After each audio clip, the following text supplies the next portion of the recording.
Now, I want to bring in-session legal analyst and contributor Sunny Hostin, in-session correspondent Beth Karras, and criminal defense attorney Dwane Cates is also with us, and we're going to talk about Logan. One thing I think is interesting is you hear a father talking about a difficult situation with his wife, how they're going through hardships. He mentions to the Smiths, I want a chance to raise my son. I want to do this. But the Smiths keep getting involved here and there. As I said, almost like they're injecting themselves into this process.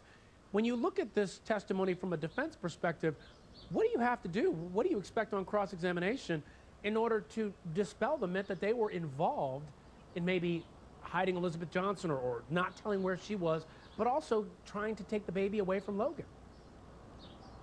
The defense's theory of the case and what they got to try to get out through Tammi Smith and other witnesses is that Tammi Smith thought that Elizabeth Johnson and Logan were a train wreck and that they weren't good for baby Gabriel, and that baby Gabriel would have a horrible life if he stayed with them, and that Tammi Smith was trying to ride in on her white horse and rescue that baby from this train wreck appearance that she had. Now, the only problem that they're going to have is that Logan's coming off pretty well.